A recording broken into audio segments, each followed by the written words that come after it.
The Luka Nation. He's Let's all go. business. He's all business. He's all business. Well, I don't want to miss out on the good stuff, and I think today's show is going to have a lot of that because we have Jordan Jasser, and I apologize if I butchered that. It's alliteration on today's episode, but many of you guys know him as Mount Rushmore Sports Cards, and Jordan, I think he's going to be a kindred soul with Cage. They're from the same area in New York, Long Island. They're both longtime collectors, and I looked through some of your Instagram photos. You have a lot of 90s cards and even a few 80s. So I'm curious to hear how that Olajuwon did at PSA. But Jordan, welcome to the Luka Nation show. It's really good to have you here. Excited to be here. Thank you for having me. So you're a big Luka fan. You're a big Tim Duncan fan. Give us the quick 60-second origin story. How did you get into cards? Yeah, I've been into cards since the late 80s, 87. Used to make my rounds at the Smoky VFW Hall shows on Long Island and in the tri-state area. Did that with Pop for a number of years. And we've still been doing it. I mean, we went to the National in Chicago late last year and always been involved, always been really kind of investing on kind of the underfollowed and things that I felt had opportunity for growth beyond what the typical marketplace might have been. And I love it. I eat, sleep, and breathe this stuff. And the fact that the market has been what it's been for the last few years has just been super exciting to be involved in. Jordan, that's it. Beat your chest a little bit. Do a little King Kong for me. Do a little, seriously, because this was. You want to do it too, buddy? You're doing King Kong? Nice. Don't hurt yourself, pal. Punch yourself right in the. Look at this lunatic. Insane. Because look, I mean, first of all, 2-3 years ago, you get back in your DeLorean and you go back a couple of years, you never could have seen the market doing what it's doing, right? Instead, it was like one of those, like, you do this stuff in basements and smoky VFWs, and by the way, that's Veterans of Foreign Wars for anybody listening who didn't know what that is. They have like Knights of Columbus. They have these, little places where they would hold small card shows, 10, 20 tables. And, you buy your cards. That's the way it used to be in the 80s. The Elks Lodge. That's right. The Royal Order of the Water Buffalo, if you're a fan of that show. But, I mean, what's funny is it's gone so mainstream so fast. I mean, I don't know about you, but do you feel kind of like you're lucked into it? Like some of the valuations of these cards, like I've had these cards and I'm like, oh my God. Like, like people are like, wow, you're so smart. You bought that. I'm like, I'm not smart. This is 98% luck. Yeah, I mean, look, I've always seen a trajectory where there were potential for gains down the road, owning, the best of the best and the really key rookie cards and things like that.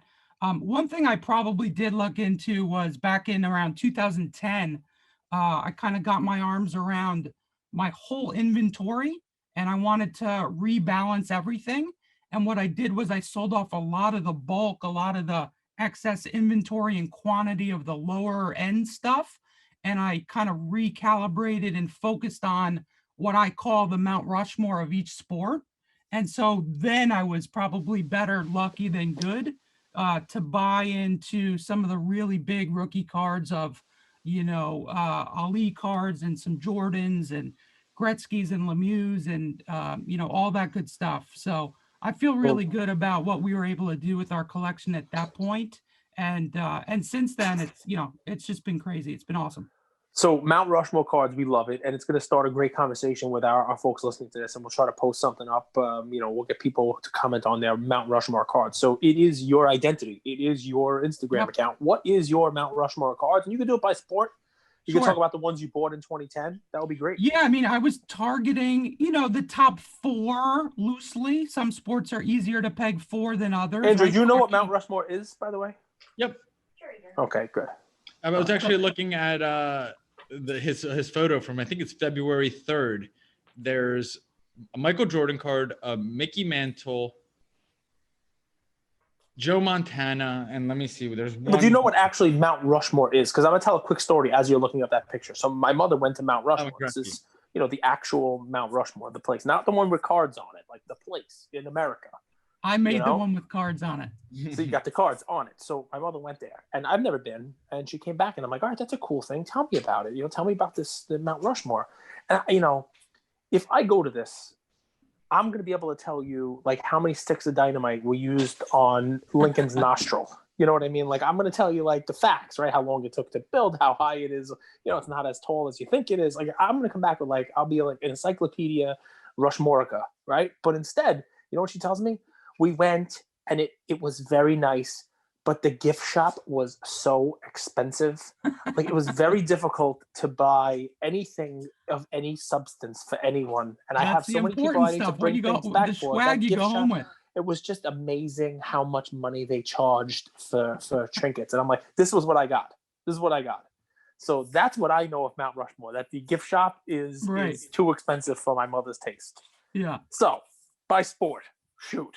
Yeah, by sport, I'd say, hockey's the easiest one to narrow down to 4 because you have, Gretzky, Lemieux, Orr, and Gordie Howe.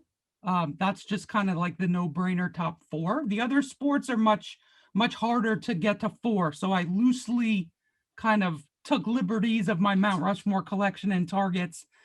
For basketball, it was, Wilt and Bill Russell and Kareem, obviously. Bird Magic was easy because you get to kill 2 birds with 1 stone with that one card.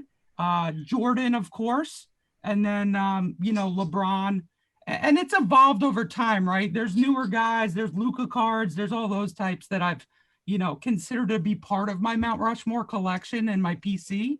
But so it evolves. It's a living, breathing thing. So what Kareem do you have in your PC?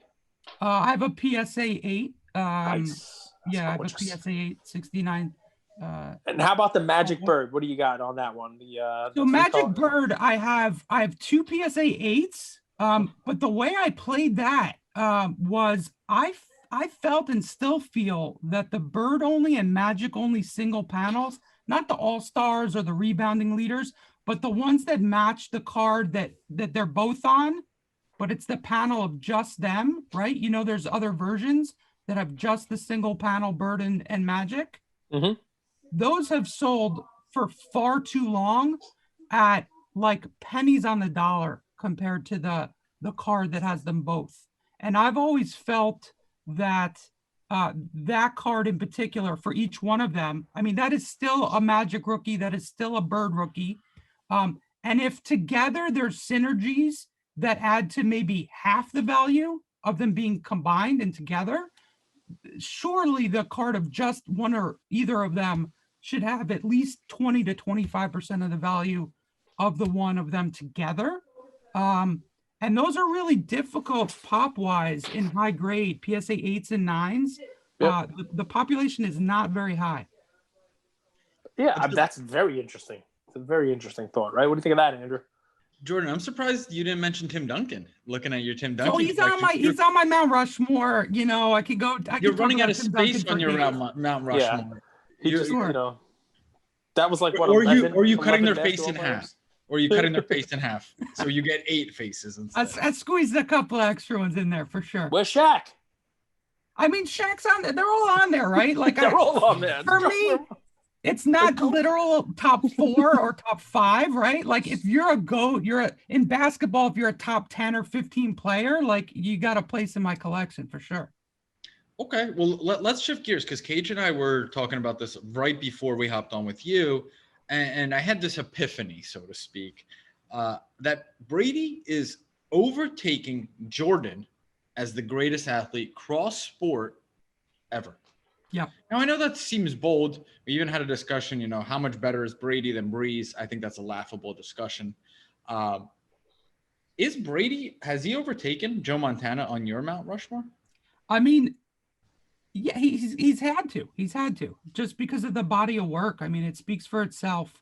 I think that he hasn't overtaken him in terms of what my logo is, right? That's my old school, iconic cards for me growing up. That's what my Mount Rushmore just kind of always looked and felt like. I'm not going to swap it out and put Brady on there. But for sure, I mean, that many championships, that much domination, even into his older age years, it's incredible. Can I make an argument, Jordan? He's your guy's age. Believe it or not, real quick, Gage. He's your Brady is literally your guy's age. Isn't that He's crazy? like It's a year or crazy. two younger. But yes.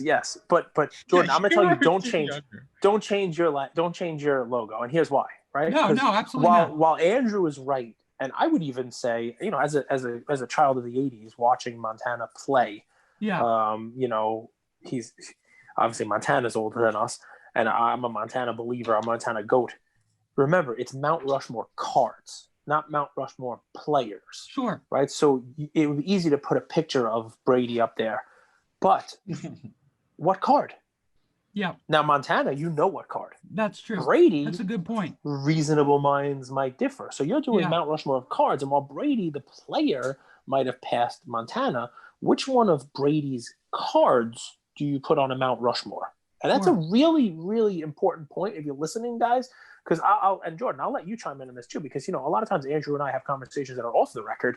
We just happen to, before this episode, we happen to be talking about this, and it's great to let's get a third person's opinion. He said to me, when are you adding a Brady to your collection? And I'm one of those morons that can't get things out of my brain, and it leads me to not buy cards sometimes, right? So back in 2018, when I was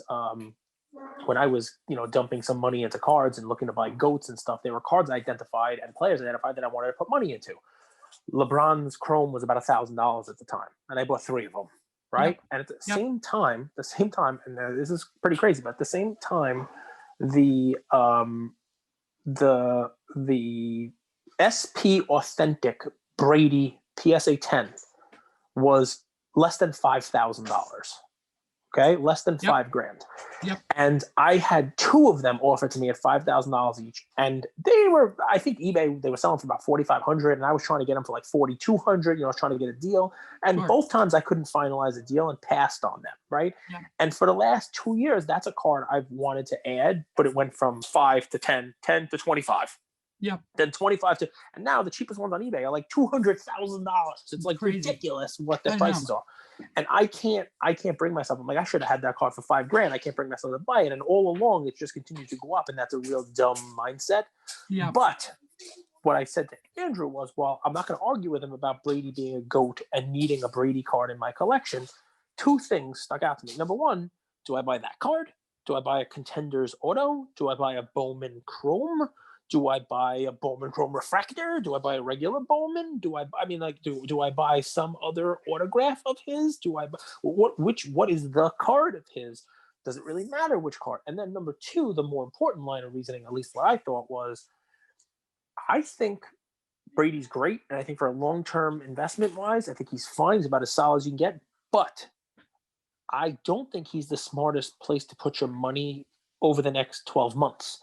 Because I think the run-up you've seen in Brady's cards over the last 12 months, with him winning the Super Bowl for another team and cementing his legacy, and hearing our conversations of now he's the GOAT, now he's ahead of Montana, I think his cards might have gotten a little high. Now, I'm not saying they're going to go down, but I just don't see them, doubling or going up 50% or whatever it is over the next 12 months. And I think there might be smarter places to put your money. Right now, what I said to Andrew was, average Joe is buying Montana right now. And you don't make money buying the same card as average Joe. You make money buying the card that average Joe is going to be buying next year. 100% agree. All right. Andrew? 100% agree. So that leads me to my question. I appreciate you guys teeing me up like that. There's so many new collectors. I'm a new collector. Half the time I'm learning. I don't know what I'm going to do. What advice, Jordan, do you have for new collectors? Someone that has your experience. What would you wish for them? Or what would you suggest for them? Sure. Great question. I always give advice or highlight things that I see on my page, opportunities for gains, things that have been underfollowed or ignored. I highlighted the Bird Magic single panel only cards before, but to your point, Cage, Brady felt expensive to me even back then in 2018 or 2019. And I looked around, I said, how do I make money off this guy? And I noticed he didn't have a Topps card until 2002. And first Topps cards matter. And so I started buying those raw at $10. I started buying PSA 9s because there's only 9 Topps paper PSA 10s on the Pop Report. I mean, that card has really started to get attention. And I was telling, some of my followers a year ago about it just because I saw it. And I was telling them about it as I saw it in real time, saying, I'm picking these up. These feel really cheap. So the advice I give to anybody is just to follow your gut and develop that gut. Don't just follow what other people are posting about and seeing. Fear of missing out is driving so many things in the market. And I find that there's so many opportunities to find your own little niche of what you like, what speaks to you, what's cool, and what you want in your collection. If you buy something for your personal collection because you like it, then you don't have to be right all the time that it's going to go up in value because you like it. However, I think the best gains are the ones that you find where the market hasn't been yet. And you do better leading and eventually having the market kind of turn to what you've looked at than following and kind of being late to the game. So I love the second point, but I'm going to shit on the first one. And I do this with everybody, and I'm going to say it all over again. With the whole buy what you love thing, right, Jordan? Yeah. Buy what you love, because then if it goes down, don't worry about it. You know what I say to that? I'm going to love that thing a lot less when it goes down in value. I'm going to hate it because that's a loser to me now. So, but honestly, the point is 100% right. If you're buying something you like, the value shouldn't matter so much. And I like the second point, which I think a lot of people have really started to get ahead on, but do you also preach a little bit of like, be careful? I mean, we've done some really crazy things on this show, from Harry Potter stickers to Marvel cards to, I haven't jumped into Yu-Gi-Oh! And Dragon Ball Z, but people have. And it seems like the hobby has gone a lot away from buy what you love and buy what you know and into what am I going to speculate on next? What am I, what's this crazy thing no one's looking at? Sure. Whether it's Formula One might be next, or who the heck knows, I mean. So I see a lot of that, and it's fine. It's good. The problem is people are often chasing the what's next and the quick fix, and it's got to have substance to it. It's really got to have a reason why people are going to care, not because somebody hasn't gotten into it yet, and if I'm first and then more people pile in, I can get out and make some money. Like, for me, that's never been a motivating factor to buying anything. Yeah, I want to see the value of what I purchase go up because I'm right, but because it's a good investment and it's undervalued. I don't want to just buy something because a whole bunch of people may go there next and I don't really see the potential in it long term, or the reason, right? There's got to be a reason why it would go up, not just because it's cheap now and it shouldn't be. For what reason, right? I try to always. I like that. I like it. Well, listen, we say that don't miss the forest for the trees, right? Use common sense in what we're doing, right? Don't just buy it because no one's been here yet. I'm going to go buy it. Go ahead, Andrew. You got a question? I do, because it literally brings me to my next question is, you are on Panini blockchain and not Top Shot. So correct. I'm curious, what has your research showed? What was the reason behind that decision? Dude, this completely ruined one of my jokes for later on, because we were going to let him do hockey, basketball, football, baseball, and we were going to think we were done. And I was going to say, wait, you left off one Mount Rushmore. I needed to know what your Mount Rushmore of Top Shot was. Yeah. And, but I can't now. It's the LaMelo first assist, Kate. Yeah. That is the best moment ever minted. I want to be careful. I don't like to shit on anything really that people are enjoying and making money on and having fun with.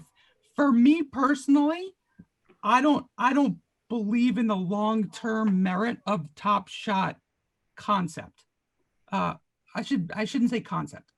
Top Shot proves concept in that NFTs are where money is going, and I think that's here to stay.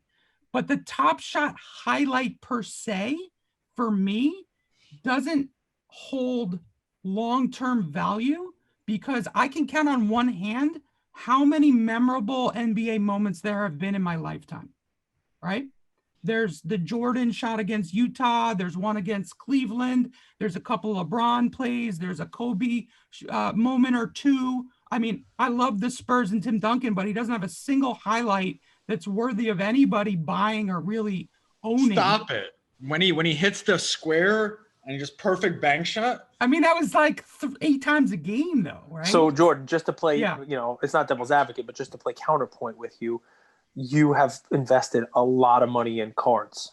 Yeah. Right. And if we can just take it outside the equation and say cards are a tangible investment, NFTs are not going away, and they are this non-fungible investment. Yep. They are this a different version of investable.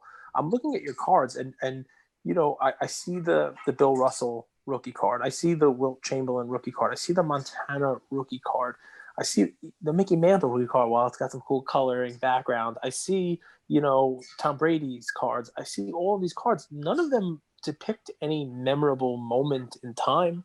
None of the cards I see depict anything spectacular, True. whether it's George Mikan and his silly glasses That's or whatever true. it may be. So does the fact that the moment itself have to, I mean, it's a player and it's a collectible and it's limited. And, That's fair. there are cards that have cool pictures, LeBron with the chalk, Kobe and LeBron on the same card. You can make that argument. Some of the moments have some cool stuff too, but if the concept is provable and the type of asset is not going to go anywhere, I almost argue the moment itself is almost irrelevant. So I don't feel that way personally, and that's why I've sat on the sidelines with Top Shot. I have played and invested quite a bit of money in digital assets, and I'll get to that. Yeah, but please. For the highlight, I just don't see the relevance of a Julius Randle layup against the Bucks in a regular season game from 2020 holding value, 2021 holding value long term. I don't understand who, after it's exchanged hands a couple of times, at some point, I don't know that anybody's really seeking that or cares about that long term. So the Luka Prism card, right? You love the Luka Prism card, right? What game is that picture of him doing that weird fadeaway from? It's not about a game. It's about the iconic pose in the shot. It's about the fact that it's a rookie card. Rookie cards have always represented the first produced or early production of an early card of a player before they've achieved anything. And rookie card is what drives this entire industry. There's other plays, obviously. So Top Shot might hold value long term. I'm just saying it's not for me. Yeah, I get you. It's just I love to have the counterpoint on the sure. The I'm not a blockchain, even NFT expert in any regard, and Top Shot has been my first soiree into it, and I can definitely trust me. I could probably come up with a half dozen negatives to it that you haven't even thought of, especially because I'm knee deep in it, right? And sure. Pain points in it, product points, you name it. But the more I have, and also you also have to realize when I got into it, I couldn't give a crap about the moment. Andrew likes to make fun of the LaMelo Ball first moment. It's not really an assist. It's not really his first assist. And I'm like, I don't care. It's LaMelo's first one. It's the same thing as a rookie card. So for me, those will be the ones that are worth owning. The rookies, the moments that are early in a guy's career, and then the cream of the crop, Mount Rushmore players, a LeBron highlight, some of the veterans, things like that. I think those win. I think those hold value, and maybe over time are the ones that you need to own. It's the rest of them, the commons, if you will, to use a card phrase, that over time are selling for a decent chunk of change. That for me just doesn't feel like that should last. I get you. I think I agree with that. I do. Unless you're trying to build a set. Because, there are commons in the 86 Fleer set that sell for something because they're set builders, right? Totally. So, totally. I mean, I have, though, spent quite a bit of money on digital cards. So let's talk about NFTs. That. What are you buying? Tell us. So I'm really super pumped and focused about Panini apps for cards, Panini Dunk and Panini Blitz. Also Topps Bunt, and Topps has a couple of other ones that are pretty cool for Star Wars and Marvel, and hockey is Topps Skate. I've been into those pretty early on. So Panini Dunk, is that the one that's sort of like a Pokemon Go, where you could walk around and find cards? There's a lot of features inside. There is one card hunter where you can go to different locations exactly like Pokemon Go. Dude, is that the one you play? Panini Dunk? You play Panini Dunk? How many cards do you have on there? 3,000. A couple thousand? 3,000? Yeah. So my son's got 3,000 cards on Panini Dunk, by the way. That is why it matters. That is why it matters. He's got a Ja rookie auto. And your conversation with your son is why it matters, because people our age are piling into cards from the 80s that we had back then in high grade, and it's driving the prices. But your son in our shoes 20 years from now, when these digital assets still exist, are going to be hunting and searching for those cards I that think they that's were going isn't it after. free? Like I haven't Some given of him them are any free. money. You can I build a think so. fantastic digital collection of numbered cards for free. You mine Yeah. coins, you log on each day. Yeah, you that's what he's crack been doing. packs. Huh?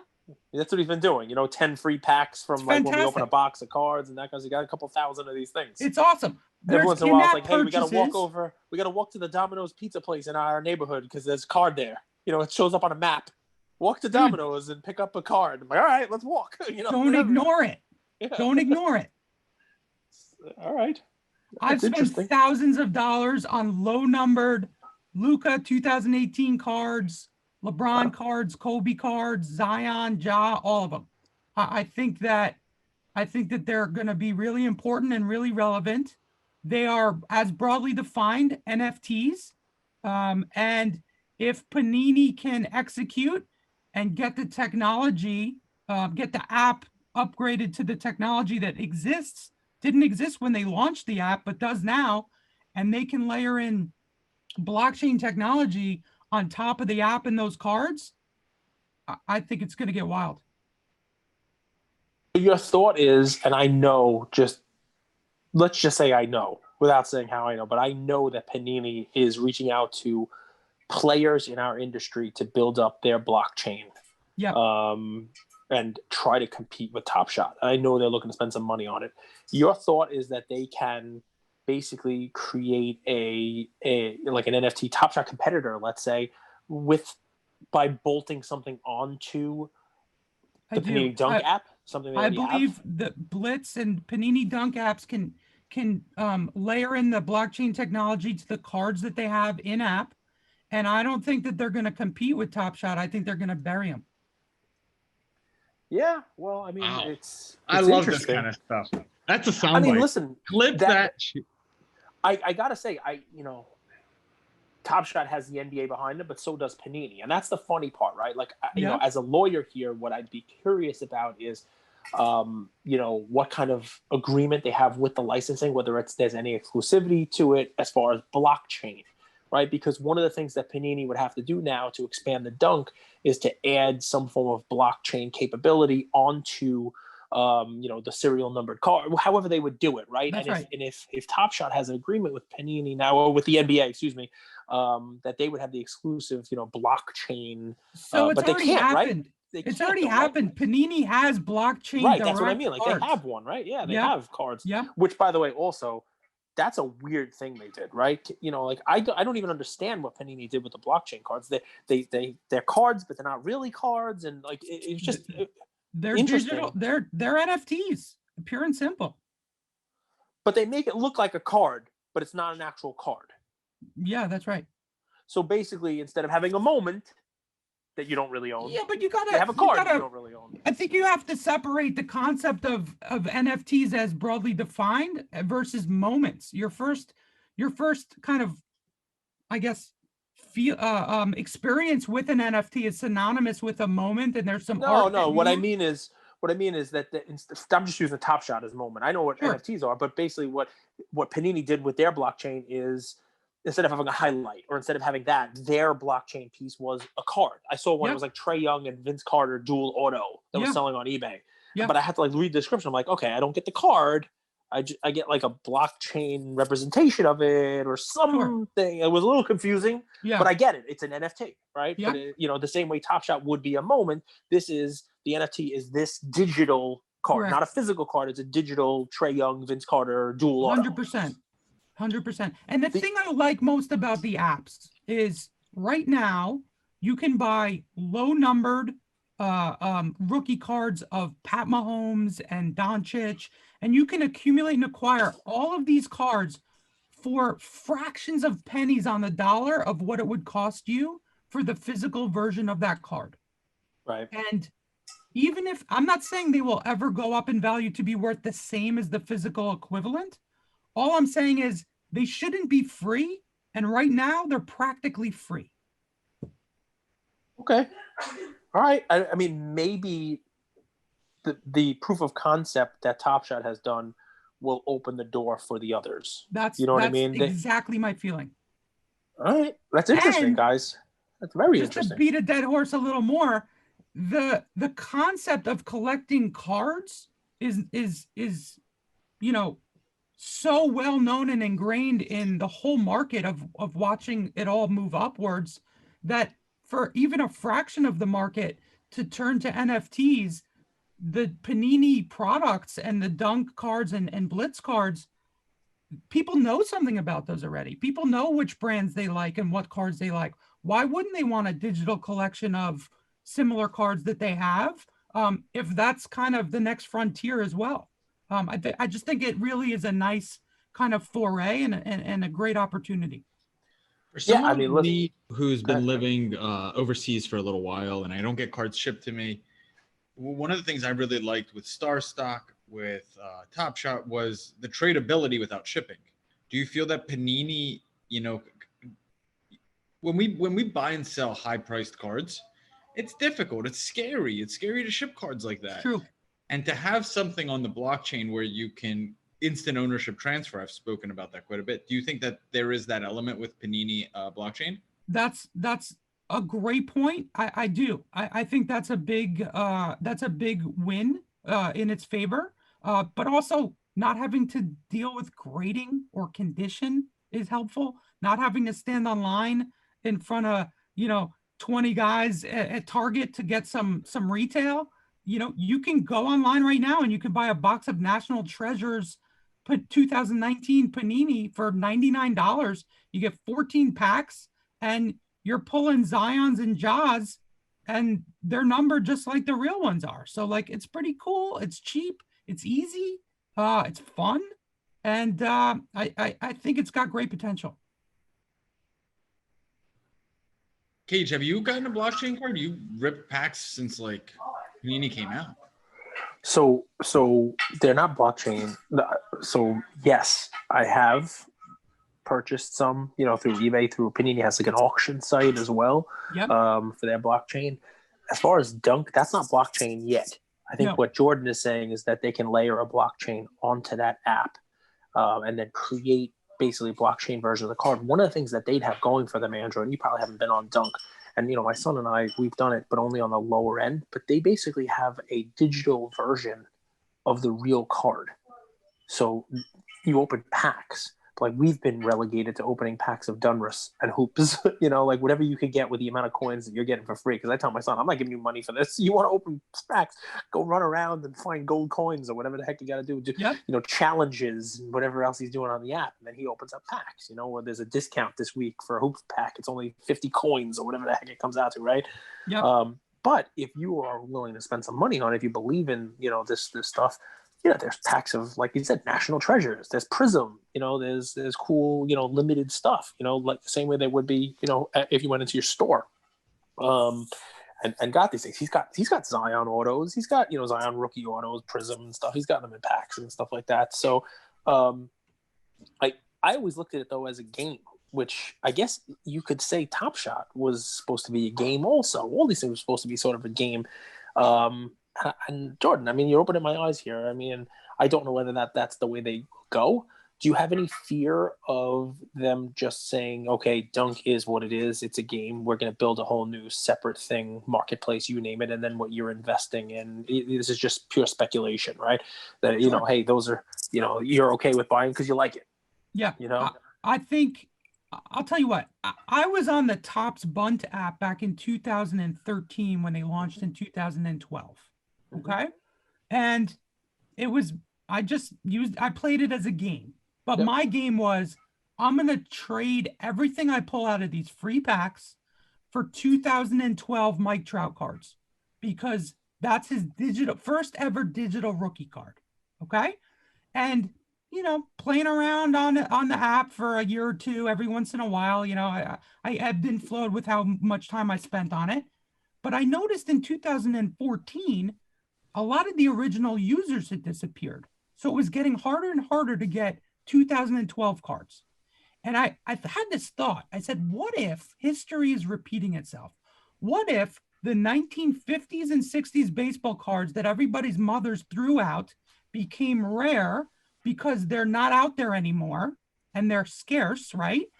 What if that's digital cards and these 2012 cards that now aren't on many accounts are becoming harder to obtain?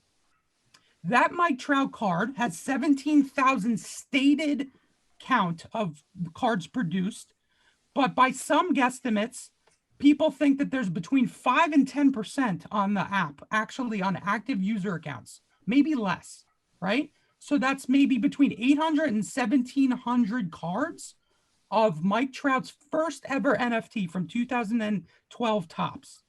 Okay. I was able to accumulate over 200 of them. Wow. Am I sitting on 200 1952 tops Mickey Mantles for Mike Trout? Probably not, but it's not like a crazy leap to think about that, especially with NFTs coming on board and being such a hot thing. It checks that box, and I'm happy I own them. Yeah, I mean, better to own them than not to own them, I guess.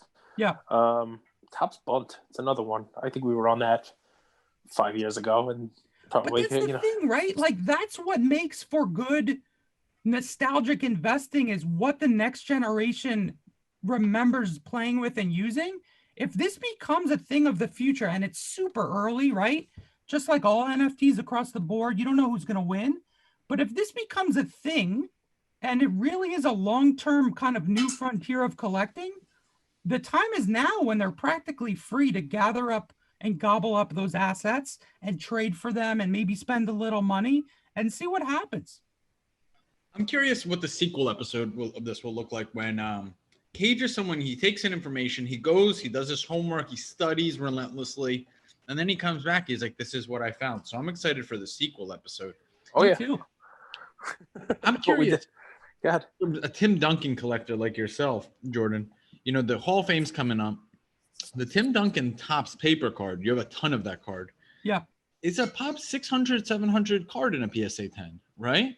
And now we're talking of one of the 10 greatest players of all time. I'm curious, you know, with the Hall of Fame coming up, is that a card that you feel is undervalued going into the Hall of Fame? I think it's still undervalued. That one's been funny, though. I've always bought more when Kobe goes up and Duncan doesn't, because I know that for whatever reason, the market kind of lags on Duncan. He wasn't as iconic. He was as good of a player, but not as iconic, right? Because he was people thought he was a little boring, but he was great. You can't challenge his greatness. So when Kobe's really spike, it always leaves Duncan in the dust feeling cheap. I think Duncan is still really cheap. The Topps paper, the Topps chrome. I love the O-Pee-Chee, which most people didn't even know existed. I was literally going to ask you about that card. So it's such an interesting card because O-Pee-Chee is a hockey brand. There's only 7 PSA 10s of that card. Yes. It's just Canadian Topps, basically. It's the Canadian version of Topps. It's not a hockey brand. Okay. Yeah. There's O-Pee-Chee baseball, too. Like Barry Bonds 87. I will Topps never 87 O-Pee-Chee. They made but very by the way, few... it's a very good point to make, right? Because Canada is hockey, right? So that's what people associate O-Pee-Chee because of the Gretzky. So it's an interesting thing, Andrew. I bet you 99% of people think O-Pee-Chee is a hockey thing. And a lot of people don't know O-Pee-Chee was an actual release. Remember O-Pee-Chee cards? Remember they came out with a release of just O-Pee-Chee? That was what it was called in baseball. And O-Pee-Chee. O-Pee-Chee Premier. Exactly. Remember that in the early 90s? Yes. So yeah, that was a pretty crazy. Like Topps actually released a release called O-Pee-Chee. It wasn't the Canadian. Yeah, in the States. Yeah. So it's pretty cool. Go ahead. Yeah. O-Pee-Chee Duncan. Yeah. Pop 7 PSA 10s. I have 3 of those. And I have another 6 raw or in other grades. I just always liked the card. It was an impossible find. And anytime I saw one, I had to have it just because it was so rare. I love the rarity play. That's a great thing. Andrew, I didn't even know that existed. I didn't even know before you just brought that up. Now I'm looking at it. I didn't even know there was an O-Pee-Chee. There's actually a pretty cool O-Pee-Chee Michael Jordan from that 1997 era as well. There's one on eBay for sale. It's not going to 10, but it's cool. It's a very rare card. It still has that iconic Topps feel to it. So people they recognize the image, but they're like, this feels maybe like kind of compare it to like a silver prism, blue prism for the tops, maybe. I don't know, but it's I very mean, cool. I agree. The card, the pop count, it's way more rare than that. So just people don't know it exists. Sometimes it takes people actually understanding that something is out there because You know it's what's so funny rare. now, Jordan? With the chase for scarcity, those things have become much more mainstream, much more desirable as a scarcity play. I will tell Sure. you, 5-10 years ago, people would crap on the Canadian versions of stuff. Andrew, another fun one, if you want to look it up on eBay, Sure. Donruss, Donruss. You know the brand, obviously. In '89, it was the big Griffey Jr. rookie card. O-Pee-Chee was the Canadian tops. Leaf, not the current Leaf, the Brian Gray, I think CEO, Helmut Cook. Leaf was the Canadian Donruss brand. That's right. So there's really rare Leaf versions of Donruss cards. Also, but people, I'm telling you, when we were kids, you were like, I don't want that. That's the O-Pee-Chee card. But now, take a look. Take a look at I see. Take a look at It's the rated 1987. rookie one, right? It's Yeah, like Yeah, the there's Leaf something rated like rookie. that. Yeah. Rated rookie. Leaf was. Take a look at the one that I can bring up. I mean, obviously the crazy one where the O-Pee-Chee everybody knows is more than tops is a Gretzky rookie. But that made sense always because Canada hockey, blah blah blah. But if you look at the 1987 tops, Barry Bonds. I mean, he's got an 86 tops traded and there's an 87 tops Tiffany. But look at the pop and the price now on the 87 O-Pee-Chee Barry Bonds. Yeah. And it used Most to be of you those get that, come you're really like, badly off center too, but they're really rare. So it's an interesting scarcity play. I like it. So now I'm going to go find Very one. You have cool. 3 of the 7? Yeah. I'm going to have to find the other 4. All right. Well, we never got your baseball Mount Rushmore. Let's go. Yeah, I mean, I personally like the 51 mantle Bowman just because it came first. That's usually important for me. So he's on there. 39 play ball Ted Williams card for me for some reason is just super undervalued and underappreciated. It's such a beautiful card. And I mean, he was clearly one of the best of all time to do it. You got the 51 Mays, the Aaron rookie. I put Stan Musial on there. I just always thought he was just a great pure hitter. So he was on the list for me. What is that, like the 48 Bowman? He's got a 48 Leaf, actually. And he's got a Bowman as well. Yeah, the Leaf is color, so that's a nicer card. Correct. Yeah. He's swinging on that, right? Instead of like a portrait shot on the Bowman. He's twisted swinging. Yep. He's got his back. So that's been like the original. I was alive in 48, Andrew. That's why I remember what these things look like. I'm an investor, a fractional investor in the Ted Williams 1939 play ball in a PSA 8. It was my first. What was the IPO price on that? Oh, I saw that. That closed 2 weeks ago. I thought it was dirt cheap relative to sales. I agree. It closed at 32,000. 32,000. Yeah, I saw that. I think there was one on Heritage Auction that sold for 45, 46 just a few days ago. Yeah, there's 2 versions actually of that Ted Williams card. You're talking about the salesman sample? What's that? There's a sample. No, but there's another one. There's another 2 versions. One has all capital letters on the back and one is caps and lowercase. All caps has a slightly wider border.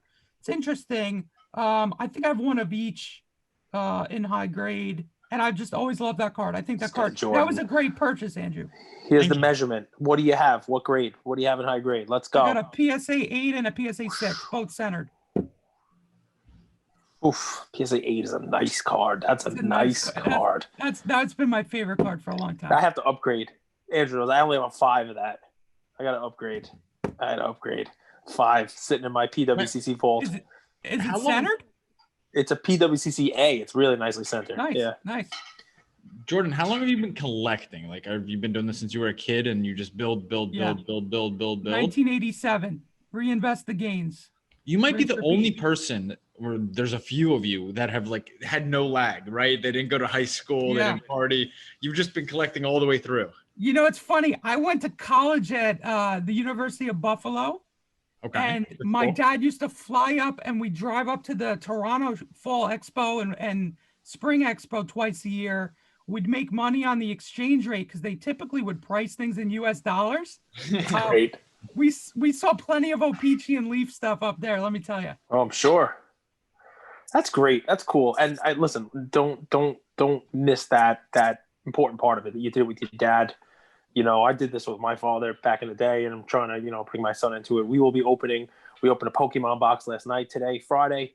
Ever since COVID started, every Friday we've opened something. Today we're going to do a mega box. I haven't picked him up yet. He doesn't know. So, buddy, here's the surprise. A mega box and a hanger box of Hoops premium stock. Are you the guy who's beating you to Target all the time over there? No, I pay premium for him. I get him at my LCS. I let my guy charge me a little extra for him. And Cage, next week, surprise him with a $99 National Treasures box from Panini Dunk. Dude, do you want to open some more Dunk? You want me to buy you some stuff on Dunk? Will you open like a fancy box, like a National Treasures box on Dunk, or do you want real cards? I want real cards. Okay. We'll do both, I guess.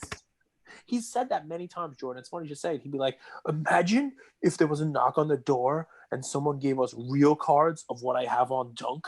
Those would be really worth a lot of money. Well, he says this. He says, right, buddy? Yeah. I don't have that deep of a voice. Yeah, I don't have that deep of a voice, he says. But yeah, I mean, it's fun stuff. Dude, I will tell you this. I'm definitely going to research what you're talking about, because if you're right, you're going to be very right. And you're going to make a lot of money. If you bought these low number Panini Dunk cards, and you took on Luka rookies and Zion rookies, low number, and those turn into, NFT versions of those. I mean, like out of $299 Zion, Top Shots are selling for like, 200, they're selling for like $20,000. Yeah, I picked one of my first purchases. I picked up a Zion and Ja Logo Man 1/1.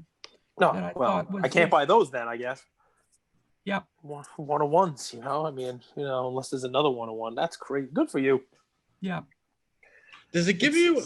I know we're running up on this hour here, and we try to keep it, concise for our audience, because they tend to drop off for 6-hour episodes that we do with Cage. When you're first, it's exciting, but also nerve-wracking, right? Like you buy a house in an underdeveloped area. You kind of have to sit there and wait for the market to come to you. And you also don't know if the market's coming to you, right? That's different than being a momentum trader. Yep. How do you deal with that? I mean, you've been in the game for, 30 years here. How do you look at that? How do you, the market, come to me, let's go. I'm waiting. How do you? Patience is a beautiful thing.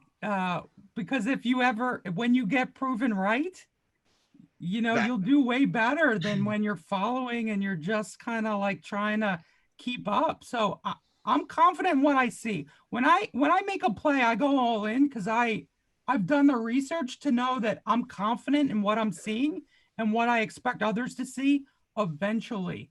For me, that's the fun of it, right? Like I don't need to buy something and have it pop off the next day or week or month and pat myself on the back. I don't care about that. The fun of it for me is seeing what hasn't been seen yet and then moving on to the next thing. And eventually, if the attention turns to the thing I was at before, great. That's cool. I've typically probably bought, held, and moved on to something else by then. So I don't worry about it. So how many of these plays are right? Do you do like 1 out of 10? What's your batting percentage? Scroll through my Instagram, take a look historically at the dates I post things, and you tell me how many are right. Yeah. All right, so I don't delete posts, by the way. If I'm wrong, I'll own it. Well, I don't have access to your bank statement, so I need. Well, listen. So, but he's not selling it. So to our audience who's not on Dunk or whatever it is, give them, I don't want you to keep it trade secrets, right? But, what are you looking at right now? You could just stick with a genre if you wanted to, or whatever it is. Tell Luka Nation, give them a little head start, point them in the right direction. Don't tell them where the X is, but tell them, where to look. Where's the map going to be drawn? I'll tell them where the X is, because I don't mind telling them where the X is. You download the app. It's free. Panini Dunk, Panini Blitz. You mine the coins. You log in every day. You take your free cards. If you feel like making in-app purchases and buying and spending a little real money on cards, your chances of getting numbered stuff is higher and better than the free packs. Obviously, that's their goal of generating revenue from the apps. I've been buying cards on eBay where I see cheap deals. I literally search every day, a few times a day, Panini Dunk digital, Panini Blitz digital. If I see a low-numbered Zion, Ja, Luka, Giannis, LeBron, all the regulars of guys that you would buy if they were dirt cheap in low pop, low count cards in physical. Um, find them on eBay, you buy them, you go on the app, you exchange usernames with the seller, you settle the trade for some common card, and boom, it's in your account.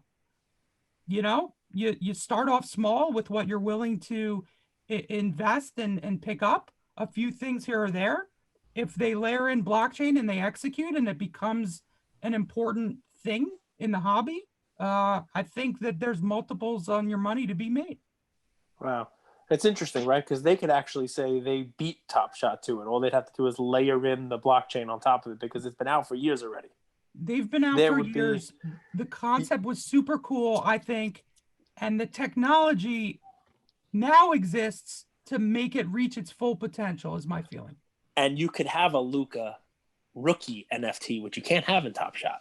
Oh, you know, I mean, I guess Correct. you could. They'd have to go back the year, but it would be something that was really released that year. Yeah. Not something that's like a throwback card or, you know, something like that, a throwback moment. All right, it's cool. Listen, Yeah. I like it. You're making me, I'm going to get off here and pull the Dunk app up and try to reclaim the account and figure out what the heck we have on there. But I don't even think that anything numbered. It's only free stuff. So You might be surprised. They put some numbered stuff in packs for free packs. yeah, I think we opened like some Christmas stuff they did, you know, like that kind of stuff. So Sure. we'll see. This All is right, listen. exciting because Jordan, you know, someone's going to be historically right. From being a user of Top Shot, something you said that I totally agree with is, you know, they've kind of had a proof of concept. People are interested, but there's no sugarcoating. There are some weaknesses behind the model. So I'm curious, you know, revisiting this in a year or maybe even less, you know, who's going to be historically right? Yep. My hunch tells me you might be. Anything you want to wrap with? Anything, you know, do you have like Ray Dalio has principles to investing, right? You've been doing this for 40 years. You know, do you have 1 to 3 principles that you'd want to impart on the younger generation? That's a great question. You know, I started off with I got a little shit for it, but buy what you like. I like to tag on to that. I think what's important is there's so many opportunities to buy things that are low pop or that are maybe unique that you can chase, that are niche. And if you find your own niche of what you like, I like to kind of stay in my lane. And I think that's really important. You can't be everywhere at once. You can't buy every rookie from a rookie class because you might own the right player, but you're going to have wasted a lot of money on the guys that don't pan out, right? You got to pick your horses. You can't put chips on every single number at the roulette table. So stay in your lane. I like to have guys pass the eye test when I invest in them, which means I might be in the first inning of a rally of a guy, and after he's gone up a little bit, but he's proven to me that, you know, he's capable at the major league level or what have you, whatever the sport. And more often than not, that player will pan out and get better and achieve things versus a guy who's highly ranked, highly drafted, but hasn't proved anything, and his cards are expensive. So those are some things that I try to stick to, and I really don't stray from that. Last question, and Cage, we'll wrap with this. Trae Young, John Morant, Zion, Luka. Which one of those guys passes the eye test, and which one of them is like, So, I mean, I was on Luka so early because his first few NBA games, he impressed me in every aspect of the game. And as soon as I saw that, I did more research. And I mean, I was buying him when his Prism cards went from 5 to 10 and 10 to 15. For me, you know, Trae, I saw play in college, and I was like, this guy is really tiny. He's really frail. He can score, but like, I don't know if his body's going to hold up for the NBA game. And I bought a lot of Trae. I've sold a lot of Trae. Long term, I continue to look for opportunities to buy Luka. Trae, I've kind of turned over a little bit. I have a few things, but long term, you know, I don't own that much. Zion, his cards came out just so expensive. I would have loved to have bought. I sat out on the sidelines for almost all Zion. I'm not afraid to admit it. I've picked up some things that I think are really good value, and I've gone really heavy on Zion in the digital app just because they're cheap, and I don't want to miss out on the guy. He's terrific. I have some concerns about the body type and some of the other stuff, but I mean, he's a scoring machine, and he's just incredible. I think will benefit more when Jaren Jackson comes back, hopefully healthy. And he's, long term, all four of those guys are going to have great NBA careers. I just think that Luka does things that we haven't seen, and so he's got most of my money of the four of those guys. I agree so much with that. And we forget Luka is in a class of his own. Those guys are second and third year players. Luka's been playing professional for 6-7 years. That was huge. That was huge. That gave me the confidence to go really heavy, really hard early after I saw first few NBA games, and even in the preseason, he was impressive. So that eye test for me led me to invest heavily in Luka early. I think that's smart because, I mean, it's just a different game. When you play in the pros, regardless if it's Spain or wherever, it's just a different level. So I think that's smart. Awesome. I really enjoyed this, Jordan. Cage, any final words for your New Yorker? No, listen, Jordan leaves it the right way. Don't try to bet every horse. It's illegal. Walter Matthau said that out to sea. You can't bet on every horse in a race. It's illegal, right? Pick your horse. But the better part of what he just said, just distill it down here, guys, is you don't have to be first on something, right? You don't have to squeeze every dollar out of something. You don't have to be the one who bought it at its cheapest and sold it at its highest. You might want to let it prove itself out. And instead of buying it at 5, wait for it to go to 10, but you see that this is something that is real. And yeah, you didn't get that first double up from 5 to 10, but you're going to ride that 10 all the way up to 100. Yeah. So, and you'll probably be right more often than not, right? So you'll make enough on the back end where that thing has proven itself as an investment. Instead of trying to get the ones at 5, and maybe you hit on 1 out of 5 of those instead of hitting on 4 out of 5 when you're waiting for it to prove itself. That's so right. That's a real great bit of info and a great thing to end it on, Jordan. I appreciate that. Thank you for coming on. No problem. Thanks for having me, guys. Thanks, Take Jordan. care. Take care, guys. Keep in touch.